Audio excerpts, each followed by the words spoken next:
Good morning brother and sister, सबको जय मसीह की। Praise the Lord. और आइए हम लोग आज डिवोशन में चलते हैं। एक इब्रानी शब्द है और वो इब्रानी शब्द तहबुला। तहबुला इसका मतलब होता है युक्ति या मार्गदर्शक या उपदेशक।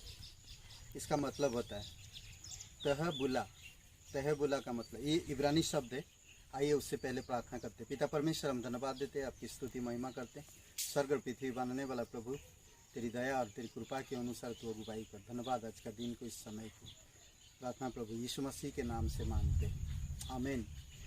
अगर आप यिर्मयाह का 29:11 में अगर आप देखेंगे तो यहोवा कहता है कि मैं उन योजनाओं को जानता हूँ जिन्हें मैंने तुम्हारे लिए बनाई है, ऐसी योजनाएं जो हानि की नहीं परंतु तुम्हारी कुशल की ही है, कि तुम्हें उज्जवल भविष्य और आशा दूं। परमेश्वर जो युक्तियां हमारे लिए बनाता है या योजनाएं जो बनाता है, उसी का जो शब्द है तहबुला। तो तीन बातें हम देखेंगे। इसका मतलब युक्ति, सबसे पहली बात, नीतिवचन 11:14 में, जहां मार्गदर्शन नहीं वहां प्रजा का पतन होता है, परंतु सलाहकारी की बहुतायत से विजय निश्चित है। परमेश्वर हमेशा योजना के साथ चलता है। परमेश्वर कभी भी बिना योजना के काम नहीं करता। तो इसीलिए बहुत ज़रूरी है कि आप और मैं जो विश्वास करते हैं, हमें परमेश्वर की योजना के तहत हर एक कार्य करना चाहिए। नीतिवचन 24:6 में कहता है, क्योंकि बुद्धि की सलाह से युद्ध लड़ा जाता है और सलाहकारों की अधिकाई से विजय प्राप्त होती है। सलाह के द्वारा ही युद्ध लड़ा जाता है, बुद्धि की सलाह और सलाहकारों की अधिकाई से विजय होती है।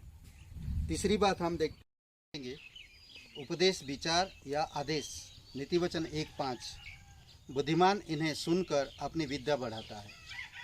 जो उपदेश, विचार या आदेश, हम ये सब चीज़ों को सुनते और फिर उसके अनुसार हम जब काम करते हैं तो हमारी विद्या बढ़ाते हैं।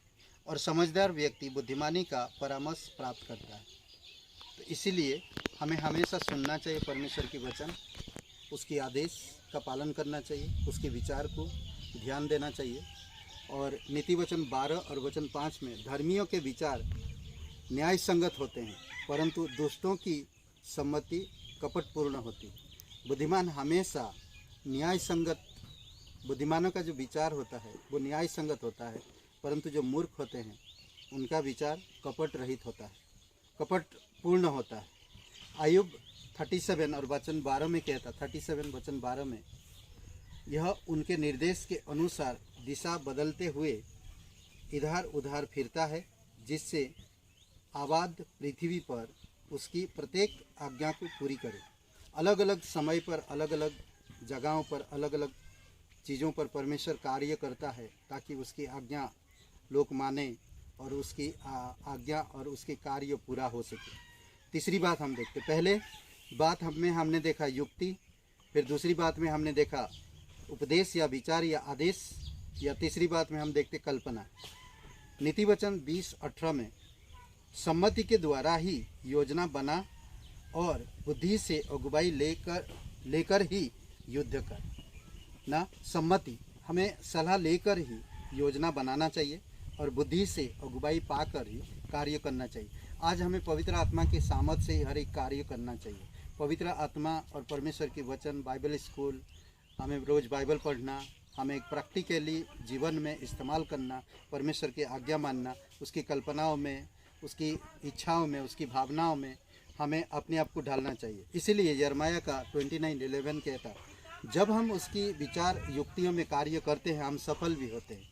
इसलिए बहुत ज़रूरी, यहोवा कहता है कि मैं उन योजनाओं को जानता हूँ जिन्हें मैंने तुम्हारे लिए बनाई है, ऐसी योजनाएं जो हानि की नहीं परंतु तुम्हारी कुशल की है, कि तुम्हें उज्जवल भविष्य और आशा दे सके। अगर आज हम परमेश्वर की आज्ञा मानते हैं तो हम कुशल भविष्य और आशा हमें मिलेगी। आमीन। आइए हम लोग प्रार्थना करते हैं। प्यारे परमेश्वर प्रभु यीशु मसीह, हम धन्यवाद देते हैं इस डिवोशन के लिए।